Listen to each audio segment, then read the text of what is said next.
We put out some surveys. This is very, very important to us because we would like to do more of these events. This isn't working. Hey, we didn't want to leave them there, though. All right, everyone. I'm glad you guys are excited about flipping over chairs and stuff. My goodness. At the end, please turn in your survey. We're going to trade you. Beautiful, nice portfolio to take with you. We're going to trade these for the surveys. Some of these have gift certificates in them. So we're bribing you a little bit, but that's because we want to continue to do these on a regular basis. Cherry Creek's goal is, as you've seen, we have sold nothing. Our goal here is to help the real estate community, help you that took time out of your day to help you improve. That helps us improve when you see us all taking notes as well. And we want to do this at least biannually with great speakers. Everybody give a hand for Steve. I mean, great stuff. I know I have a vote and I'm going to get mean. Don't do it yet. That's why I'm doing it. Yeah, do it now. But please fill out the survey. Give us your feedback so that we can improve on this. And if you give us your information, we're actually video recording this, and we're going to break it up into segments to help keep you guys motivated over time. We're going to share with you the core forward, share with you a lot of the great stuff that Steve has shared with you today to keep the momentum going until we do this another time. So please give us your information. We are your partners in success, and Dan Hunt, Gino Fonte, the rest of we have our other crew came all the way up from Long Beach, Orange, who's joined us, Dave D'Souza with Glendale Branch. We have a great, great team, and we thank you guys for being here today. Right on.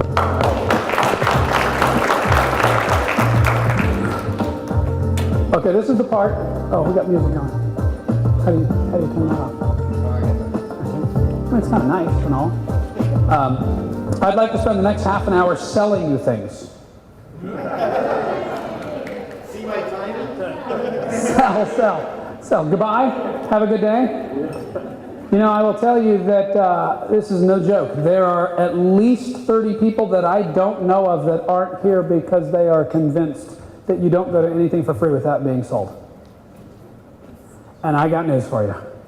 I'm not organized enough to sell you anything. I'm too high on an eye. I couldn't put it together, otherwise I would have. Look, there are a lot of tools, books, things that I spoke about. If you want to ask me questions, I'm Steve at Building Champions. You know, if people want to get a hold of me or whatever, Steve at Building Champions. You want to talk about what our coaching program is? I'll do it, but not here. Because I didn't come to talk about that. Building Champions is the name of our company. Hello, Google it, look it up yourself. If you want to learn more about what we do, happy to do that. I write a blog. Here's what that costs. Nothing. Sign up if you want to read. I write a couple times a week. It's called Reality and Hope. Sign up. There. That wasn't too much of a sell. That's all I got. I did publish a book. I brought 4 or 5 of them. I gave them away. If you want to get a book, go get a book. Look, you want to email me? Okay, I'll make a promise at the end. If you're willing to do something, I'll give you a book for free. But you got to do something. Because that's what I'm about. I mean, you know, we sold quite a few books. I was happy with how the book went. You want to go get a book, go get a book. If you want me to give you one, I will, but you have to email me and you have to do something, and I'll tell you about what that is, and I'd be happy to give you a book.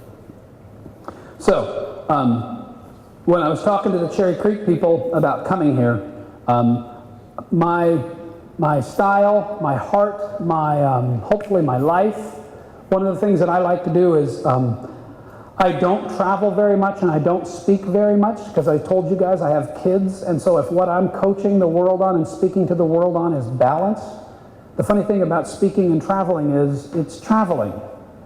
I always find it a little ironic that some of these people are, I'm going to spend 200 days away from my family a year so I can tell you about balance. So I don't do it. I do it maybe once a month. My wife, my kids are going into college, so I'm starting to do it a little bit more. But I bring my wife with me about every 3rd or 4th time. And I have her sit out in the audience because if you ever want to make a presentation, have your spouse with you. Because it kind of cuts through all the BS. You know? Look, I'm the first one to tell you, this is stuff I'm working on. I have a different part of my business that I'm working on right now, and I have to write a business vision for them. And I was telling you that, I was like sitting there going, it's something I got to do. I am disciplined, and I have made dedications and commitments and things in my life, and there's some that I haven't. And I struggle. And I'm fighting just like you guys fight. Okay, so people that typically get up and say things that, they come off like they're, no, like if you read my life plan, you'd think, God, he's an idiot like me, I'm currently accepting advice on how to speak to 20-year-old girls, like my daughter. Let me clarify that.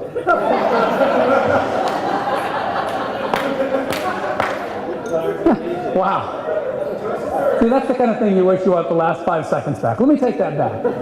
No, but I've struggled in communicating with my daughter for a really long time.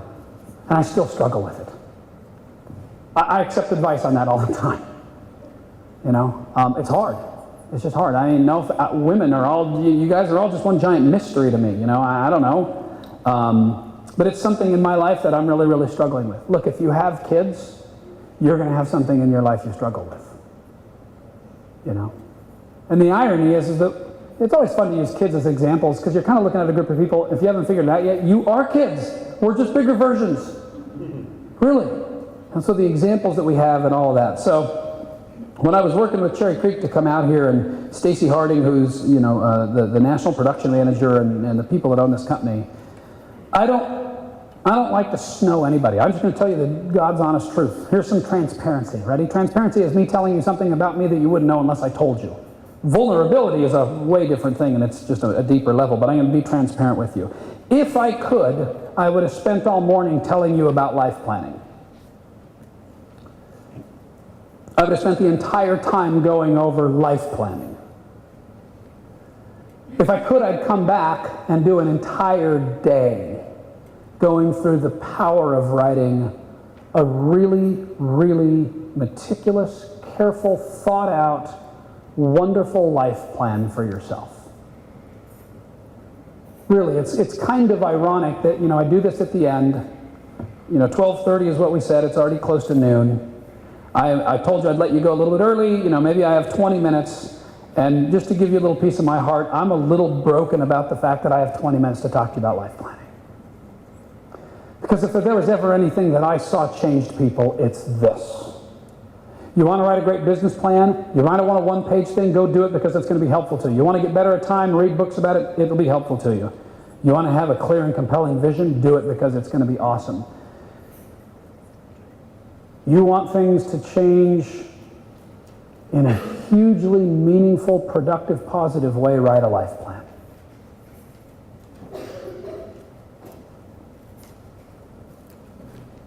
The funny thing is I can talk about business. Hey, you want to go into DISC?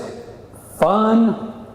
You start talking about life planning, and it's so strange. As a presenter, you begin to feel the mood of the room change.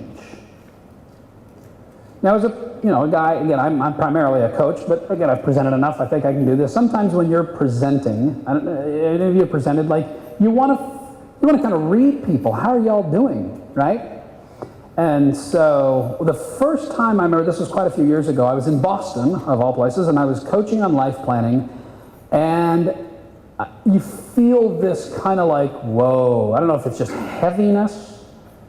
I don't know if people begin to think about some of the more difficult parts of stuff that they know they have to deal with and just would rather bury their head in the sand about. Hey, bring us back to the business stuff and this. It's so fun and easy. I don't know what it is. But I was in Boston, I was talking about this, and I felt the room change, and high eyes, okay, every behavioral pattern operates interestingly under stress. And it's one of the things you study when you study DISC. D's under stress just get pissed off. And they come off angry. I's, when they're under stress, you know what happens to them? They get kind of giddy and fast. We get kind of giddy and fast. S's, we're not sure still. That's the point of it all. And C's get worried. C's have fear about stuff under stress. So the high I in me, when I started talking about life planning and I felt this room change, because I start talking faster, get through it, And I'm kind of just, I'm trying to find my happy place. Just back there, just, oh, happy place, happy place, happy place, Because you could feel this tension in the room. And as I was talking and I was going fast, this woman in the room, her name was Judy Moses. I'll never forget it. She was a realtor. She raised her hand and she said, "Son," she called me son. She said, "Would you slow down?" And she had the courage to go, because this is what we really need.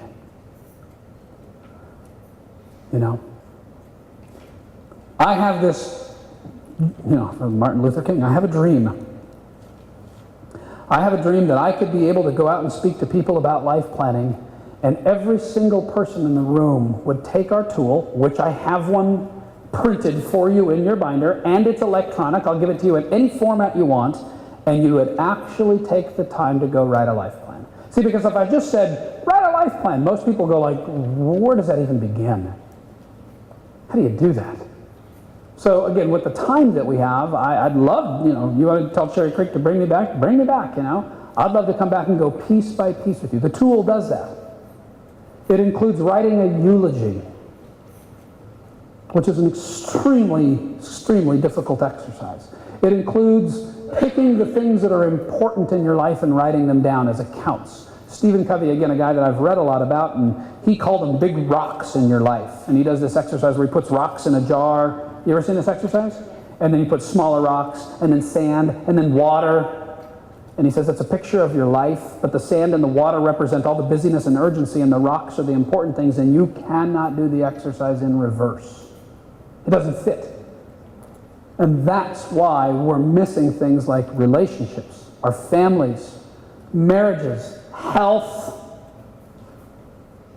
and certain parts of our lives that are so crucial to us. This is the important stuff. At Building Champions, we've had some companies come close to us, some big banks and stuff, and they like what we do. Accountability, coaching, this is awesome, bring those guys out. And then they kind of dig into what we do. They look at our website, they kind of see who we are. I can't tell you how many companies have gone, we're not touching that. There's too much liability in that. You're going to talk to them about marriages, health, relationships? It's too risky. You see, we live in God knows what could happen. You could sue us, I don't know. Well, here's the thing. Cherry Creek thumbs their nose at all of it. We don't care. Go out, help people. And I'm kind of grateful that there's a handful that still do. Because here's what I know. You lead a great life, you'll probably be better at business. I've never had someone write a life plan and get mad at me because it took too long, or hurt them in some way. Now, I will tell you, I've had a handful of people write it and go, it was really painful. Because for a handful of people, it could be the first time that people pull their head out of the sand. That was nice, right? And look around. Remember, most men lead lives of quiet desperation. I was speaking, anyone ever read any John Maxwell's work? Leadership guy, right? Okay. So I got to speak with John Maxwell. He and I were on stage. This was now it was about 8 years ago. And I was in Atlanta. That's where John's from. And I was up on stage and I started coaching on life planning and teaching people and walking through the tool and helping this group of leaders. There's like 200 of them there. And I got done. And at the end of it, this gentleman approached me. African-American gentleman, probably 6'4". I mean, everybody's tall to me, right? I'm only 4'20", and so everyone's tall. They're like, oh my gosh. Big guy comes up to me, decked out in military garb, just medals and stuff like that. And I learned later it was General Leo Brooks. And General Leo Brooks was the commandant of West Point, 3-star general. And he looked right at me. He kind of chicken poked me. I was just afraid of this guy. He's like a big guy. And he said, I want you to come to West Point, and I want you to coach every cadet we have on life planning. So they flew us to West Point. My wife and I got to fly to West Point, New York. Now, 3 days before we got there, we attacked Iraq. And so what you learn, in case those of you don't know, West Point's a military installment. So I got to meet with the general. I didn't get to speak to the cadets, and they're still staying in touch with me. We're still in some skirmishes overseas, and they're still staying in touch with me. But what I remember most about that is sitting in General Leo Brooks' office and having him sit in front of me and go, when you said that, he said, I wanted every cadet to get it, but I figured something out. I got to do it. And that guy wrote one of the coolest life plans I've ever seen. The 3-star general did it. Because he's like, I'm not going to have the people do it if I'm not willing to do it. See, because people hear about life planning. People come up to me all the time. I wish my kid, I wish my husband, I wish my son, I wish my friend. Yeah, don't give away stuff that you don't possess. Don't try to give it away. Go out and do it. But you see, here's the deal. If you already came in here busy, Barry, you guys are all busy and whatever, let me assure you, you will not have time to do this. There is no time to do life planning. Very few people look out and go, look, next Friday I got nothing going. It doesn't happen anymore. And this is as such one of those important things, but it's hard, it's difficult, it takes a lot of time to actually sit there and write out, hey, for each account you write a vision, you write actions, you do this, you walk through a process. It's all on the tool. You can do it. It's never perfect. That hems a lot of people up. A lot of people won't do it at all until they got it perfect. Well, here's a little blinding flash of the obvious. It won't be perfect. I've never gotten like, oh, carve it in marble. Like that one's done. You know? No, it's going to change. It's a living document. I've been doing it for 10 years. I go out once a year by myself, which is hard for an eye. I have to spend an entire day. You want to know why? Because half the day I just fidget. I never get there like, oh, I'm so in the space and in the right thing. I never am. I'm here, I'm there, I'm all over the place, and I'm mad at myself for being all over the place. And it's like a death, right? I go through grieving and then denial, and it's like I'm going through all this stuff. It takes me half the day to settle down. But when I do, I get clarity and I rewrite out or I review and write some things about my own life. Places where I want to be, places where I'm going, places where I haven't gone yet, the way that I do it. And I just review this thing. And then I come back and I hand my life plan to my wife. I give it to my coach. I give it to a handful of people around me, which is, by the way, terrifying. Here. But it's good because people can come in and go, how are you doing with that? And if you give it to the right people that care enough, it's such a cool thing. You know? And again, when I used to do this, I'd get towards the end here and there's a part of me that wants to be like every other presenter and go, how many want to do it? Raise your hand, you know, and like, I don't do that anymore. Okay, a couple more quick, great books. Here's a book. I'll give you a book. Those of you that are readers. Reality and Hope. It's the best one you'll ever read. I'm just kidding. And what do you expect to pay? Well, don't answer. I'll send you a set of knives. One of the greatest books I've read in the last 10 years is a book called Drive by Daniel Pink. Like the color, pink. Drive. Has anyone read Drive by Daniel Pink? Oh, read it. There's an action plan. The subtitle of this book is The Surprising Truth About What Really Motivates Us. I was like, well, I'm a guy that probably does this motivation thing, although I'm into dedication and stuff, and so I read it. When I read it, I was so upset, and I remember this was a couple of years ago. I woke up one morning, I remember it was Saturday, because it was super early, 4 o'clock, and I was just upset. And so I decided to write him, which is always a really good thing to do when you're upset. Write people. That's smart. And I started this letter, dear Daniel, I feel like an idiot. Hi, Daniel, my name is, you feel like you're writing to some rock star, who wrote this book. My name is Steve. I just said, your book has really pissed me off. I figured then he'd read the letter, right? That's a good way to start, like, okay. And I said, what I don't understand about it is everything in there, because he's kind of a scientist, and they measure all this stuff about motivation and inspiration, but they're all using examples from the 60s and 70s, because there's this undercurrent of the book about what science knows that business and life still doesn't do. And so I'll just tell you really quickly, here's one of the things that they've proven to help motivate people. Carrots and sticks don't work. Carrots and sticks don't work to motivate people. Now, that one should challenge lots of you. Because we've lived in a thing where if you do this, you'll get this, or if you don't, you're going to get that. And it doesn't work to motivate people in the long run. You start accepting that, again, it will change the way that you behave even as a parent. Carrots and sticks don't work to motivate people. Scientifically proven. Read the book, you'll be like blown away. not just in how you do it, but how it's been done to you, and you're like, whoa, this is really wild. But he goes on to say 3 things do work to really motivate us. You want to know what those 3 things are? Okay, read the book. All right. Again, we're going to run out of time here. The 3 things that work that he says are this. Number 1, mastery. He calls it mastery. If you don't believe you're going to get better at something, you won't ever be motivated to do it. If you don't believe you can get better at something, you won't be motivated to do it. He calls it mastery. He proves it. He goes into it. Here's all the studies. When people just kind of think, yeah, I just do my job. If you don't come up and go, no, I can get better at this, and I could be good, and I could do this, and I could get better, and if you don't think, if you can't train yourself to think like that, you will not, nothing will motivate you. Mastery. Number 2, freedom. You have to feel free to do it. So even with all of, what I'm up here doing or whatever, and I go, if you don't write a life plan, and I compel people, and it turns into a big, shave your head, Kool-Aid drink, we're all going to do life planning. If you don't feel free to do it, you won't do it. So I stopped saying who's going to do it. I just want to offer the tool. For a handful of you in here, you're going to take it back, you're going to do it, you're going to be blown away. Your life could change. Okay? I don't have enough bandwidth to tell you story after story after story. I've had high D's come into building champions. Time and money. I want to make more money. I can do this. Help me, help me, help me. Okay, great. Step 1, life plan. I've had a lot of D's go, whatever, I'll do it because you say, right? And they do it. I've had so many people come back and go, time out. This is the stuff I really need to work on. Right?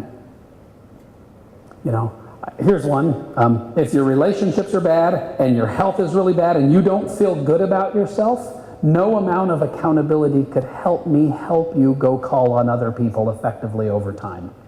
How about that? Did you get that?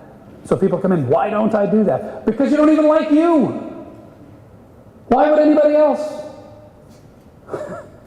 That's how we see it. But if you start working on your life plan and you start making things a little bit better, you're growing in this area, you'll watch your ability to sell to other people and go out and connect and be with other people skyrocket.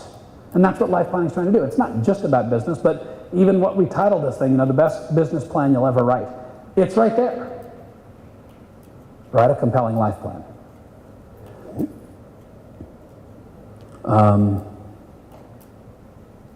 Yeah, that's really all I have about that. 3rd thing. Okay, good, thank you. Number 3. The high eye on me. I was ready to move on. The 3rd thing is what he calls purpose. Purpose. You got to go figure out your why. Why are you doing it? When people don't know why they do it, why are you in business? Why are you married? What's the why behind it? The most fruitful, inspired, motivated, if you want, and dedicated people are often very close to, this is why I do it. Now, here's a tricky one.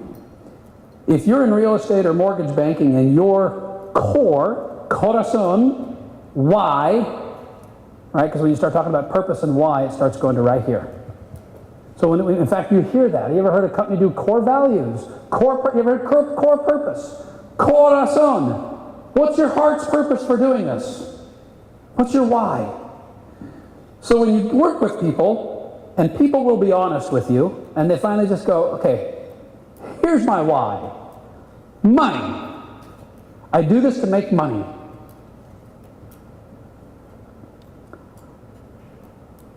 There's a problem.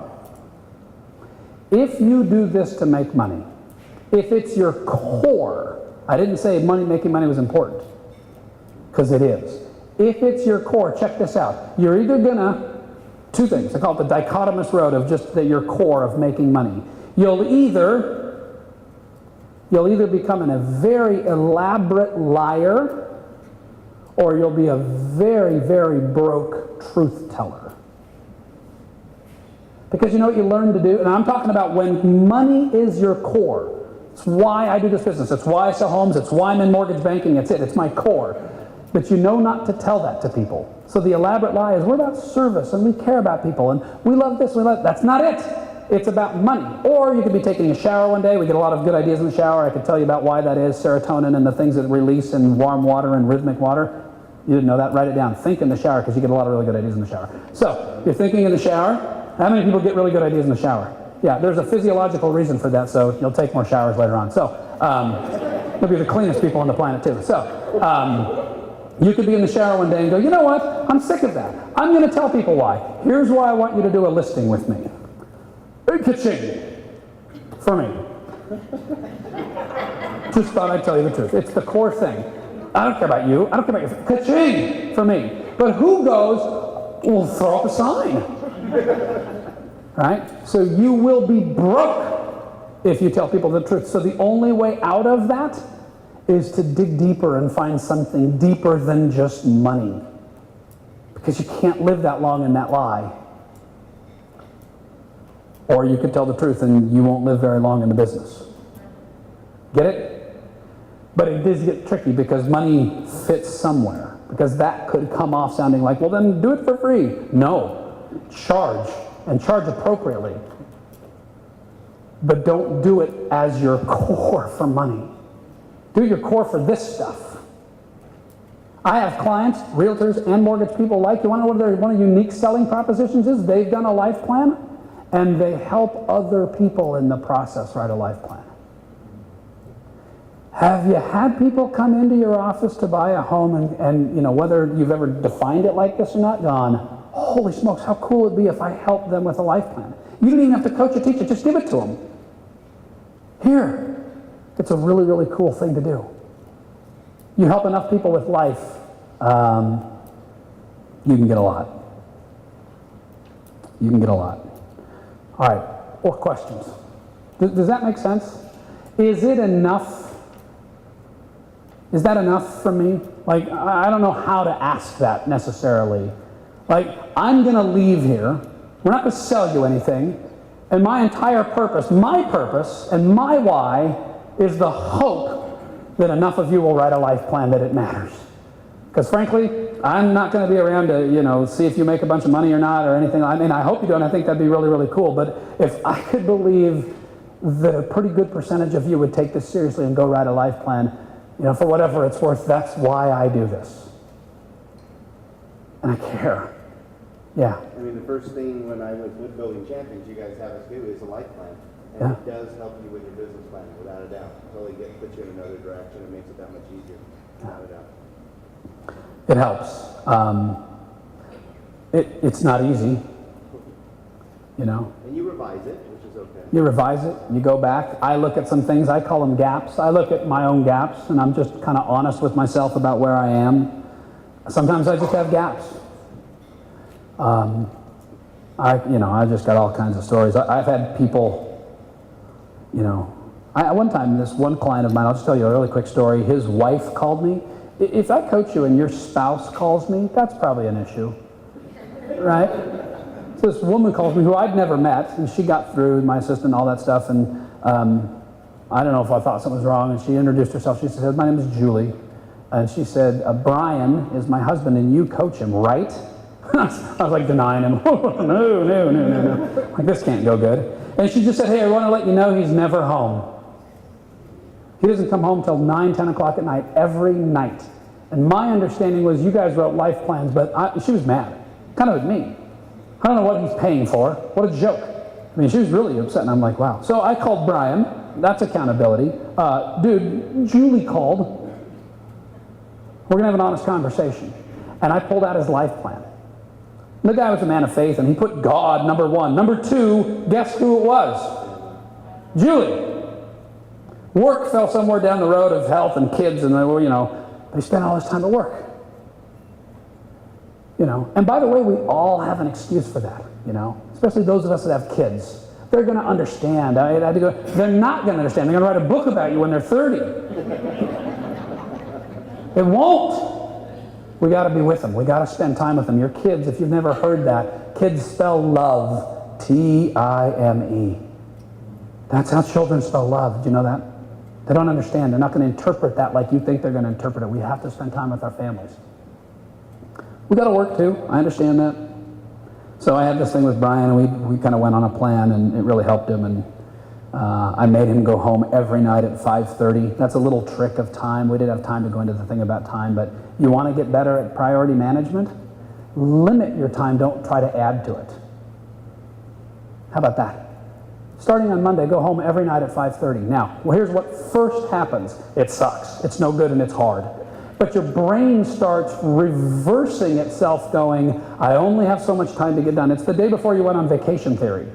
You can actually, the day before you go on vacation, you're like a machine.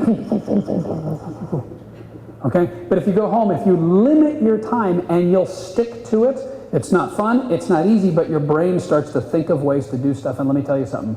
Most people in our country there's so many efficiencies that we could get to, and you won't know that until you actually limit your time.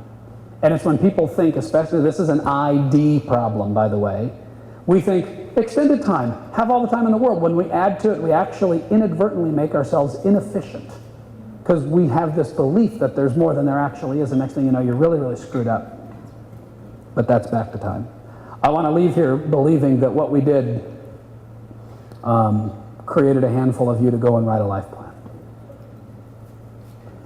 And there's no prizes, you don't win anything, there's nothing, if you don't. But I got to tell you, if you would, you're going to fall in line with a whole bunch of people that are on a journey that's a really, really great journey. And if there is any way that we can help you, we'll help you. I stopped shy of saying, I'll coach you, I can. It's what I do for a living. You want to pay me, I'll coach you, fine. If you want to see a copy of my life plan, I'll give it to you, but you have to ask.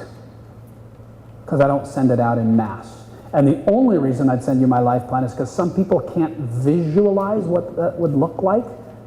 But I don't like giving my life plan out if it's going to hinder your creative process, right? Like, my wife's name is Rafaela. Rafaela is my wife's name.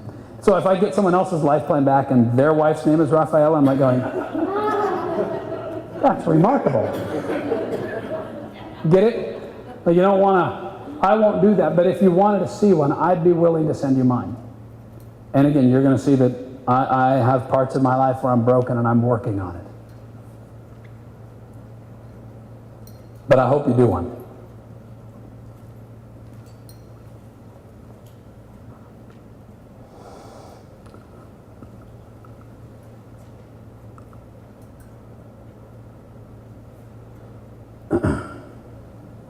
These two aspects kill too many people.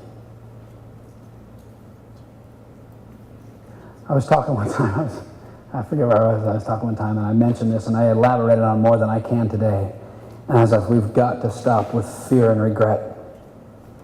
And one of the gentlemen that was in went out and got a huge tattoo that said, no more fear, no more regret. I don't recommend that. If you want to, that's great. Fear crushes too many dreams. And fear is the should. I should do this, I should do this. When we get trapped in fear, it has a twisted evil cousin, which is should've. And that's regret. There are people in the room right now, I might have been talking about health, I was talking about relationships, I was talking about different things, and they're going, I've heard this 1,000 times, I should have been doing this. Oh, I already should have been doing that. You can should have on yourself like you should on yourself too. And it's called regret.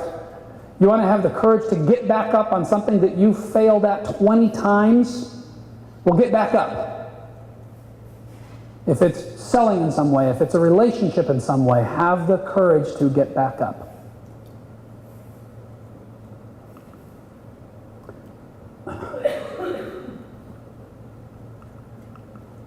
I won't play that for you. We're getting pretty late. Here's what I would have done if we had the time. Funny thing about time. I show you a quick video clip. You guys want to see a video clip? Even if we go right till 12:30 and I promise you something else? Okay. How many people know this movie? Of course, right? Shawshank Redemption. Okay. It's an amazing movie, and I know it's been syndicated a whole bunch, and I don't know if our guys here, do you all know how to hit the lights? I think they left. They left. The people that know how to turn off the lights left? Yeah. Okay. So hold on, don't do that yet there, Scott. So here's a quick setup. Since you've seen this movie a whole bunch of times, it's obviously about the prison in Maine in the in the 40s and 50s, and played by Tim Robbins over there on the right, and Morgan Freeman. They're both in prison. Tim Robbins, Andy Dufresne in the movie was accused of killing his wife, and he actually didn't do it. We know that, but he still was in prison, and that's the whole. He was redeemed because he got out, and y'all get that story. But this movie's about hope, and the scene I want to show you, one that you remember, is there was a part in the movie where he just kind of goes crazy in prison. And even though he's making friends and he starts to do their taxes and he's financial planning, y'all remember this in the movie? There was a part where he got a bunch of stuff for the library and he got records, and he just snaps one day because he's been in prison so long, and he decides to play a record of Mozart or whoever it was singing, and he just blasts it over the loudspeakers, and they catch him and they throw him into solitary confinement for a month. Y'all with me on that? This is a scene, hopefully if it'll launch, and we can do the lights now, on when he comes out of solitary confinement. Ready?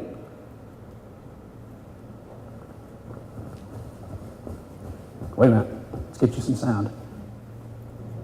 I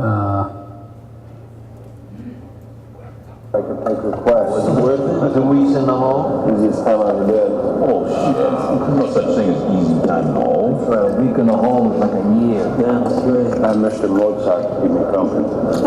So they let you tote that record player down there, huh? In here. That's the beauty of music. They can't get that from you. Haven't you ever felt that way about music? I played a mean harmonica as a younger man. Lost interest in it though. Didn't make much sense in here. Here's where it makes the most sense. You need it so you don't forget. Forget.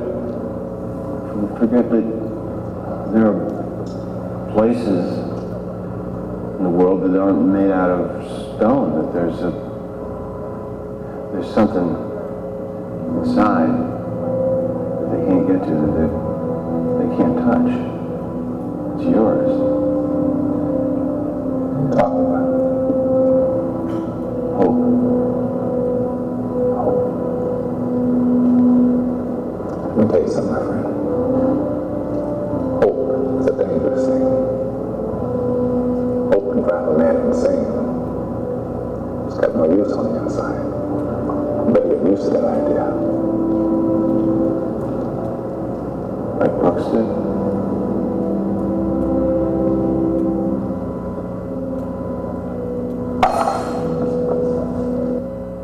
You can leave the lights off for a second. Hope is a dangerous thing. Ooh, that's loud. But you have to turn it back up because I'm going to show them one more real quick. It doesn't have any use on the inside.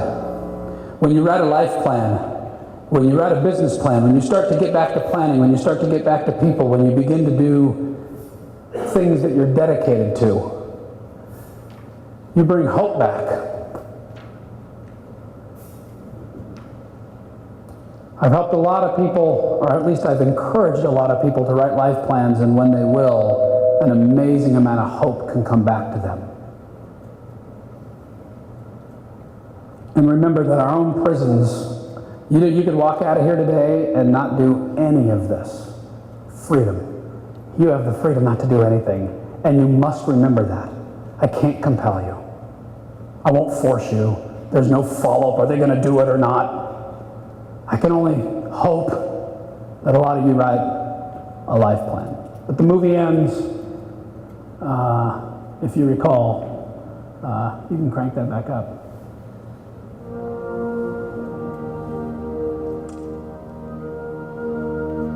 Get busy living or get busy dying. That's goddamn right.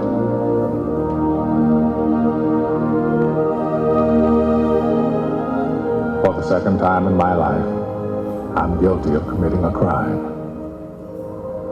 A rule violation. Of course, I doubt they'll toss up any roadblocks for that.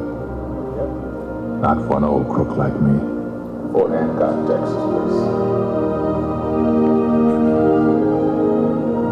I find I'm so excited I can barely sit still or hold a thought in my head.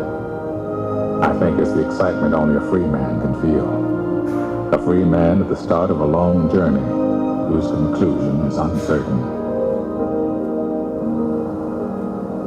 I hope I can make it across the border. I hope to see my friend and shake his hand. I hope the Pacific is as blue as it has been in my dreams. I hope.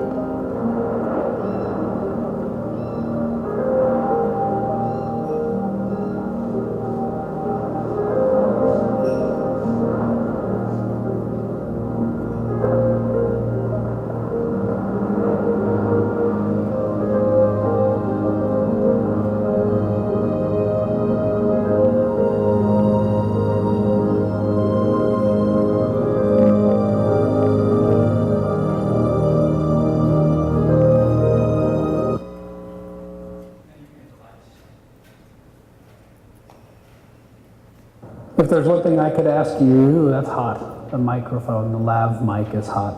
If you can turn it down a little. That's probably better. Good. Good, good, good. Head knowledge, heart knowledge. You won't go change with more head knowledge. And change, and it doesn't mean like you have to, I'm not implying you need to go change your whole life. You probably don't. But in order to do something that you weren't doing before, you have to change. And change is hard. And change comes when we get here. So my last story, then we're done. In 1999, again, my kids were little. I was the national production manager for a big mortgage firm. And I got to a spot in my life where I was pretty unhealthy physically. Again, I weighed more than 200 pounds. I'm only 4'20". It wasn't good. It wasn't a pretty thing. And I had said to myself, I'm going to go work out and I'm going to get healthy. But I'm a high I, remember? So here's what I said. I'm going to run a marathon. And I've never run more than a mile in my life. So I'll start with 26.2. That's what high I's do. I lived in Denver at the time. If any of you have ever been to Denver, Denver always has this week in January where it's like 1 outside. It's like freezing. So I was running. This was, probably somewhere around a New Year's resolution type of thing. And I ran hard for a week. And then it got really cold one day, and I go, you know what? It's just kind of cold. And I'll run the next day. And I did, but 2 days later it got kind of cold again. Y'all know the drill? And it was about 3 weeks later, and I wasn't running at all. So I was pretty frustrated with myself. And I said, okay, so here's what I'm going to do. I'm going to buy a ticket to the marathon and pay for a plane ticket. Money. I'm in. I'm going to invest. My wife thought I was insane. Okay, spent the money, bought a ticket to the Chicago Marathon, and it caused me to go run for about a week.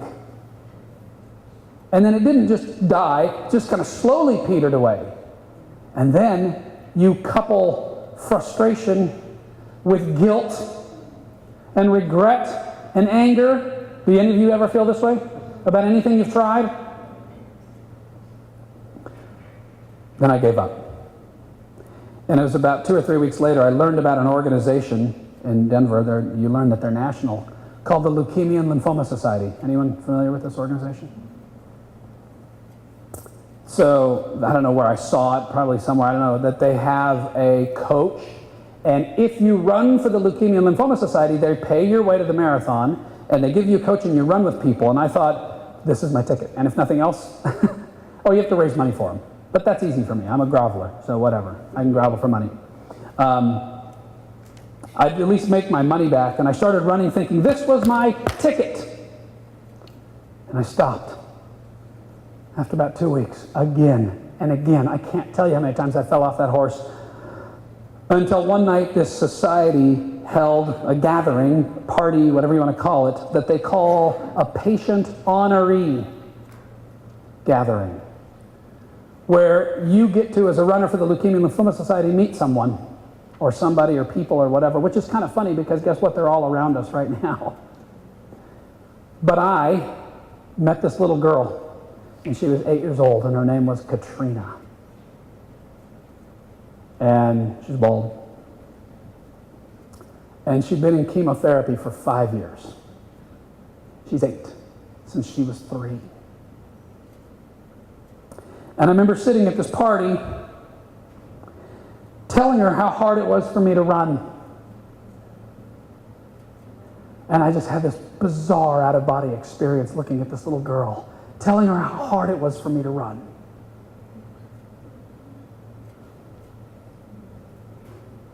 And she looked at me, this is, it's kind of an awkward little thing, I don't know. She looked at me and she goes, well, I got to tell you something. You're my hero. You're my new hero.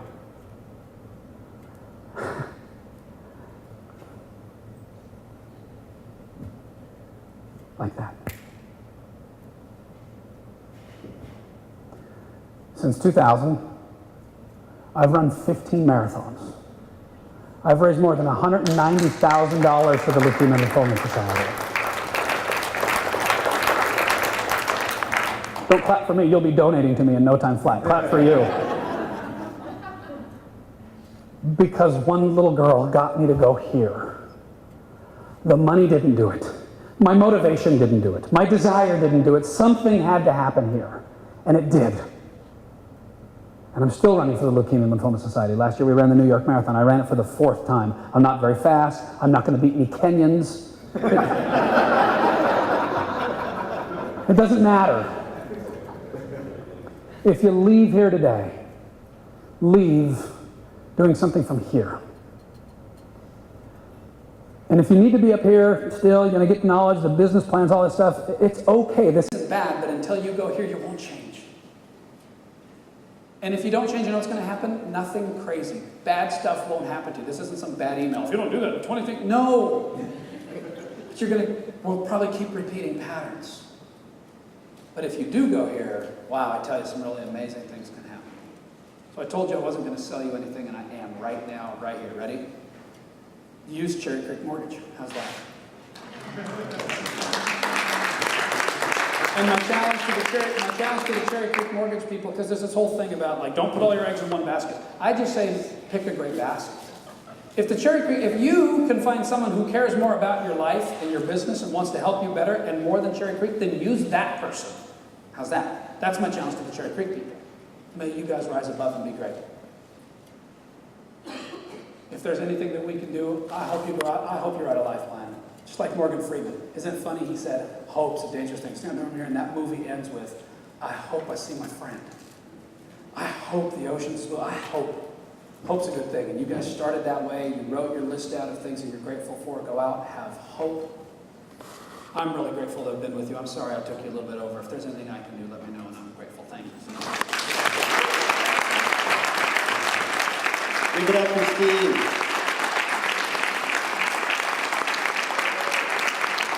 Steve, I believe you can help a lot of these people with coaching if they need, right?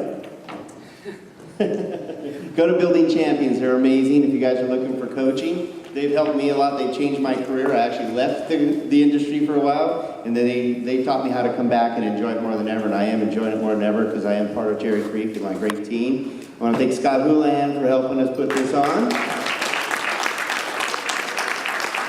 And I failed to mention one of our partners. We partnered up with an incredible company. Who here has looked at and seen Top Agent Magazine? It's an online magazine. Have you guys seen this? It is an amazing magazine. You guys should check it out. We actually have the CEO and publisher of Top Agent Magazine, Jessica Fisher. Why don't you stand up, Jessica? No, stand up, Jessica. She's awesome. She came on our radio show yesterday, and she's been on a few times. She's out to help you guys raise your profile, so check it out. And we'd love you guys to check out our radio show every Thursday, 1 p.m. Who's listened to our show? There we go. A lot of you, some of you have been on the show and given us a lot of great advice and great input, and we really appreciate that. And we appreciate all of you being here from our heart, as Steve eloquently put. We are seriously behind you guys in your success. I can guarantee you Cherry Creek is here for a reason, and so are you, and we'd love to help you with your success. Give me a round of applause if you guys would like Steve to come back again. I love my brother questions. So we will work on that because I know Steve can go a lot deeper in business planning. Is that important? Life planning. He just touched touched on the survey. He goes, really, Don? 4 hours? I'm like, I just want to tease him with a little taste. And now, hopefully, I know we'll bring Steve back. Cherry Creek's dedicated to your success. And we really, really thank you guys for being here. And we look forward to sharing more. We're actually videotaping this. And if you give us your information on the survey, I promise you we will share tidbits of today's event and Steve's eloquent words and great coaching. And thank you again for being part of today's event. If you write a life plan and send it to me, I'll send you a book that I wrote. So there you go. That's fine. There. If you write a life plan and send it to me, I'll send you one of my books. That's a pretty good fair deal. Trust me, write a life plan. It'll change your life. It really will. Huh, that's ironic. Steve at buildingchampions.com. Steve at buildingchampions.com. Steve at buildingchampions.com. Thank you, everyone. Way to go for taking time out of your day. Very proud of you.